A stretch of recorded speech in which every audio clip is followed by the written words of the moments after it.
bakka meeqatti jechutti ijoollee hedduu keessa jira. Bakka laakiin hanga hamtuu namni akkasitti irra yaadu san akkasitti aadeenis harka dallaalaa bu'ee wanta taajjeti si yaadne laakiin san hundarraa rabbiin galanne haa ga'u.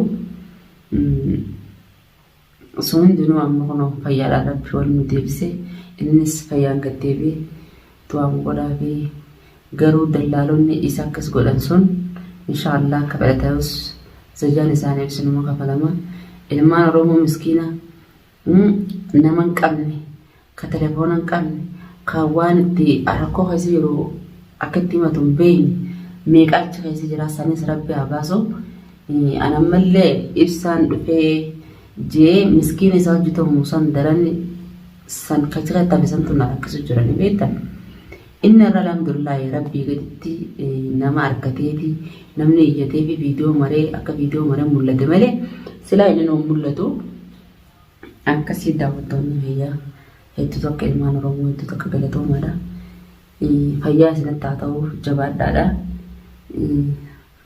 Akkasii daawwattoota keenya alhamdulillahi kun ammaanis nagaan dhufeetiin jira. Karaa taaribaa kanatti waa hedduun nama qunnama.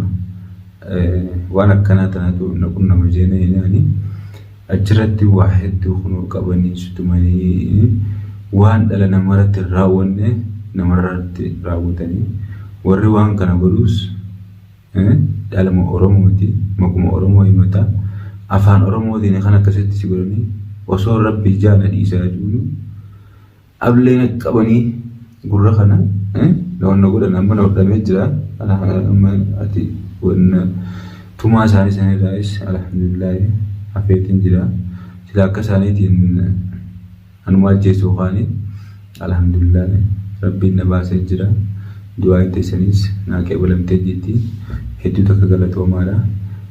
Dallaalonni waan dhalli namaa namarratti hin raawwanne godhaa jiranii kanaafuu wanni dhala namaarra godhamaa jiru waan addaati.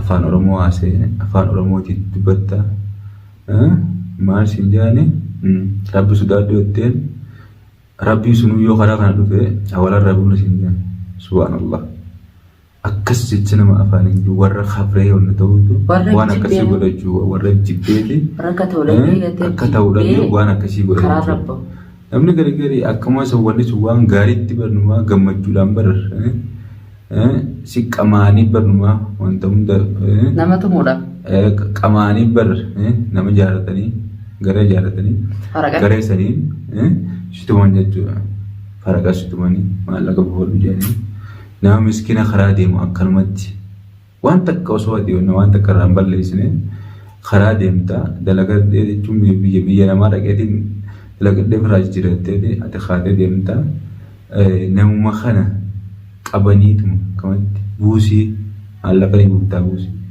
ja'anii wanni takka wanni isaan sirraa qaban hin jirtu nama keenya miidhaa jiranii nu durallee ijoolleen hedduu jira. Bakka meeqatti jechutti ijoollee hedduu keessa jira. Bakka meeqatti nama kana akkasitti wanna godhaniiti hedduu takka miidhu jiranii akkasii warreen kan opereeshin keenya achi keessa jirus rabbi haa baasu. Warreen dallaalaa kuniin dallaala yeroo jaannuti gaafa duratti akkatti beeknutti akka dhageenyattis dallaala jechuun waan bakka kanaa siif hin geessa qarshaan ganaa kabali jettee walii galtii deemta. Kun dallaalaas waan jaamu shiftoota jaamu shiftoota jaamu malee wanni kanaa kuni dallaalaas hin jaamu warra gartee jibbee haadhaa fi abbaan abaaree biyyaa bahee kuni waa'ee onnaan beeku safuun beekanii akkuma dalagaan tu waan wanni isaan godhan sun akka gaarii akka waan gaarii godhu jirtu jiranitti bar numaa bara kana godha jaaniitti bar numaa karooratanii waan akkasii akkonna jaanii kaasawanii wanni kanaatuni gaariis miti ilmi namaa ka wantaan dhalate du'aayee haadhaa fi abbaa qabu wanna istanyaan dhalate waan akkasii hin godhu waan akkasii ka gaariitti isinii samuun namaa tuni wooma gartee wooma ati fitti himtee fudhatti yoo sammuu teetan ati kijibdeesi kijibuma san fudhatti waan guyyaa irraa fitti himaa ooltu tana sammuun namaa fudhatti. Isaani wauma san gartee akka waan gaarii godhaniiti waan gaarii godhanii sammuu isaanitti himanii akka waan gaariitti hojjetanii hedduu takka nama qaanfachiisa. Dhala Oromollee isaan sayyooniif gartee isaan sunis gizaa Oromoo jaanii himatanii isaan sayyoo gartee maquma Oromoo kanaawu wallaahi himachuun nama qaanfachiisa jechuudha. Dhala keenyatti Oromoo waan isaan godhaa jiran waan isaan miidhaa isaan dhalatanii Oromoo rangaa jiranii hedduu takka nama qaanfachiisa. Keessaa'u tayyamanii galtee karaa suudii akkanatti jirtuni hedduu takka nama qaanfachiifti. Wanni as keessatti jiru inshallah mee obboleen keenya kachi kas jirus du'aa godhaafi rabbi nagaa naa baasu.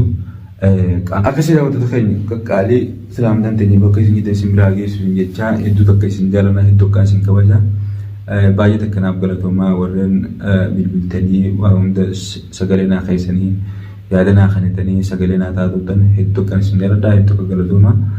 Rabbiilleen isin haa jaalatu. Akkasiiti rakkoo hedduu takkaatu karaa kana keessatti nama quunnama. Akkasii argaa jechuun wanniin viidiyoo tana mareef qaama kana hundaan dhukkubaalleedha.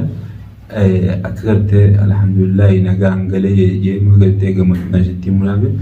Asaalleen baay'ee takka galatoomtu rakkoo san keessaa gaafatan hedduu takka na cinaa dhaabbattee na baafte. Akkasii isiillee naa galatoomtu. Akkasii daawwattoota keenya alhamdulillah baay'een jira tanuma isin dhageessuudhaaf qaama kana hundaan dhukkuba. Akkasii inshallah hanga viidiyoo biraa qabannee isin dhumnutti.